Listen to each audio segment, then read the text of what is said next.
Hello there, folks. My name is Spoonks, and welcome back to another episode of Box Office Chat. This is the show where I break down the top 5 domestic box office results, see where each movie landed, and see how well each movie did. So let's get started. Number 5 was The Creator, making $4.3 million this weekend, adding to a domestic total of $32 million and a worldwide total of $79 million. So while yes, in terms of holds, this is a much better weekend than last weekend. It only dropped 31%, which is fairly solid for a film in its third weekend. It shows it's maintaining its core audience, and it is about to surpass its initial $80 million budget worldwide. But the downside is we're in its third weekend and it's just about to surpass its initial budget of $80 million worldwide. This is something that should have probably happened like last week at most, and unfortunately the film is just getting over that milestone. It seems unlikely that the film will get to the doubling point. 100 million worldwide does seem certain, but that's once again not going to be enough to help this movie out, as it's just not capturing a lot of audience interest lately, and not enough people are going out to see it, and not enough people who have already saw the film are encouraging others to go and see it. It just seems like audiences just didn't want to go check this movie out as much as I thought it would. I thought it would exceed expectations, maybe be a late sleeper hit, but unfortunately it's just not looking likely for The Creator. So unfortunately it's about to leave the top 5 as a pretty big disappointment overall, sadly. Number 4 was Saw X, making $5.6 million this weekend, adding to a domestic total of $41 million and a worldwide total of $65 million.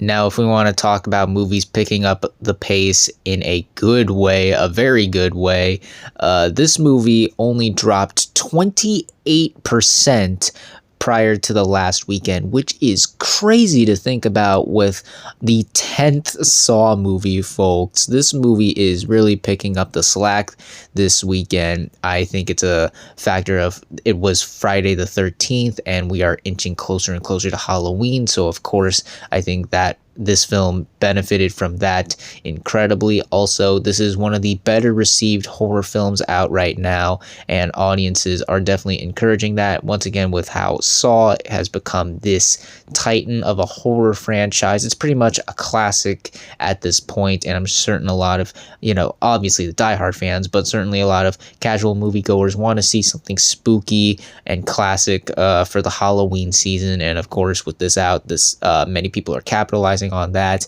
and once again the movie's just been really good to a lot of people really liking it, some people even saying it brought back the Saw franchise to them. So yeah, once again, Saw's been doing very well for itself. I think 50 million domestically is pretty much guaranteed. 100 million, I'm curious to see if it can get there. I think it's a possibility, don't know if it's guaranteed yet.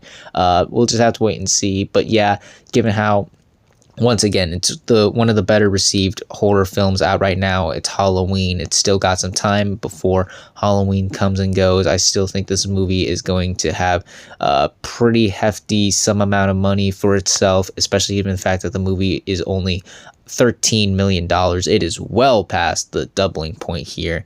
And yeah, overall, another solid weekend for the film. Number 3 was Paw Patrol, the Mighty Movie, making $6.8 million this weekend, adding to a domestic total of $49 million and a worldwide total of $126 million. So Paw Patrol, the Mighty Movie was able to surpass the entire domestic run of the first Paw Patrol film, which is great to see, especially when there are certain sequels here that don't really get to reach the heights of the first one. It's nice to see Paw Patrol get a win in that regard. It is also just $1 million behind the $50 million milestone, which, given the time this video comes out, it'll probably be able to surpass that. So good on you, Paw Patrol. And not only did the film surpass the $100 million milestone worldwide, but it is just a little over 20 million away from surpassing the first film's $150 million milestone worldwide, which I think is very likely we will see. I don't think it's guaranteed, but it's certainly very likely to happen in the coming weeks. So while it's not one of the bigger animated films, it's not a Spider-Verse, not a Ninja Turtles, not an Elemental, it is certainly still doing very well for itself. It's been holding like a champ, standing its own amongst a lot of the more adult skewering horror type films out right now. It's the only family film out right now. Once again, Paw Patrol is such a big franchise to kids. It is certainly capitalizing on being the only kids movie out right now. And yeah, overall, once again, with the cheap budget, this is definitely making a profit for itself, and it's certainly one of the bigger hits out at the moment right now. So yeah, once again, good job, Paw Patrol. You're turning up a big profit for yourself. Not much more else to say here except job well done. Number 2 was The Exorcist Believer, making $10 million this weekend, adding to a domestic total of $44 million and a worldwide total of $85 million.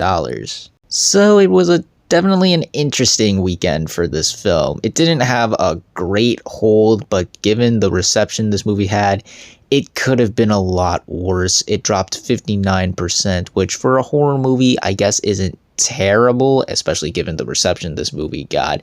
And it was able to surpass its initial $30 million budget. It's certainly going to double that domestically very soon and triple that worldwide, along with surpassing the $100 million milestone.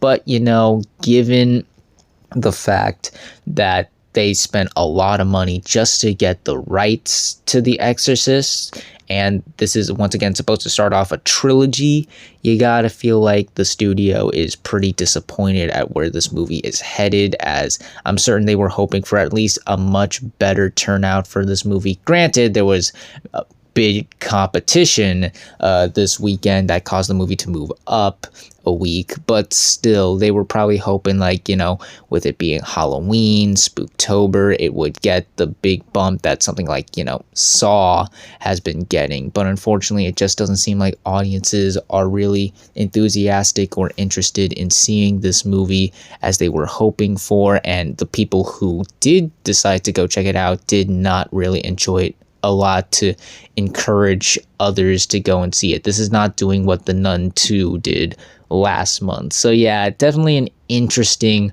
result here for The Exorcist Believer. We'll see if this inevitable trilogy does actually start to come into fruition very soon. As just for this movie, again, this movie itself is doing fine. You know, it's about to double its budget, triple it worldwide. That's good, but I doubt that the studio is really happy that this movie is just doing fine. They were probably hoping for a much bigger response. So yeah, once again, just not really the best turnout for this movie, but certainly not terrible either. It's somewhere in the middle here. And finally, let's end the video off with the number 1 movie of the weekend, which was Taylor Swift: The Eras Tour, opening with $92 million this weekend domestically and $123 million worldwide. This is the 7th biggest opening weekend of the year, topping Oppenheimer, but still sitting behind The Little Mermaid, Ant-Man and the Wasp: Quantumania, Guardians of the Galaxy Volume 3, Spider-Man Across the Spider-Verse, the Super Mario Bros. Movie, and Barbie. It is also the 2nd biggest opening weekend for any movie released in October, topping Venom: Let There Be Carnage, Venom, and the 2018 Halloween film, but still sitting behind Joker. It is also already the biggest concert film of all time, topping Justin Bieber's Never Say Never, Michael Jackson's This Is It, Hannah Montana and Miley Cyrus, the 3D concert experience, and One Direction, This Is Us. So while this movie didn't have as big of an opening as many expected, certainly not as big as those pre-sales turned out, this is still, in my opinion, a very good opening, especially when you consider this is a concert film. It shows how big of a fan base Taylor Swift has, that she was able to give us pretty much our biggest opening weekend since Barbenheimer, believe it or not. And it's looking like audiences are responding to this well. It got an A+ cinema score rating, folks. 2nd film of the year to do so after Sound of Freedom, which is nuts. And from what I've heard from people who went, it was a fun time. Even non-Swifties had a good time. They were enjoying seeing everyone together, trading friendship bracelets, singing the songs, getting close to the screen and dancing. It turned out to be a fun night for a lot of people, and I think that's something that's going to help this movie out, maybe encourage others to go and see it. It will be interesting to see the drop off, folks, as this is a concert movie, so I'm not sure how the legs are going to be, if it's really going to have the staying power and grab the general public's attention. But if the word of mouth on this is strong enough, then I could see this exceeding expectations. I could see this being something we've never really seen before. But then again, this is a Taylor Swift movie. It could also very well be very front-loaded. So in regards to this opening weekend, I do think it's a win. It's certainly a win for like the concert movie type film. We'll see if lightning can strike twice again, not only for this movie's legs, but also for the Beyonce concert movie that's coming out in December. But as far as this opening weekend goes, while it definitely did not reach the heights of something like Mario or Barbie, this is still a very solid opening weekend and definitely something to be proud of for sure. And those were your top 5 domestic box office results for this weekend, but we're not quite done yet as we got another week ahead of us and new movies hitting theaters. And this weekend we have one new major wide release, that film being Killers of the Flower Moon. This is the latest film from Martin Scorsese about the Osage murders that took place in America in the 1920s. It is also a first for the streaming service Apple TV Plus, as it is a part of a new deal where they will be selling some of their bigger movies to bigger studios such as Paramount, with this movie for instance, so that they can get wide theatrical releases first and then release them onto their streaming service later. They will be following this up with Napoleon in Thanksgiving and Argyle in February. And with all that said, I think this movie has a shot. We are hot off the success of Oppenheimer. We have been shown how successful these adult-oriented, prestigious dramas can do. And there is definitely an audience for that. And I think they've been waiting for more of those types of movies. And now with a new one, I think a lot of them are going to maybe not rush out to see this, but certainly give this movie a shot, especially with the fact that this is, once again, Martin Scorsese. And it's got a big cast that has even been drumming up some awards buzz, especially for Leonardo DiCaprio and Lily Gladstone. The marketing for this movie has also been excellent. I've been seeing a lot of promotion for it, a lot of buzz also for this movie. I've been seeing a lot of people talking about it, getting interested in seeing this movie.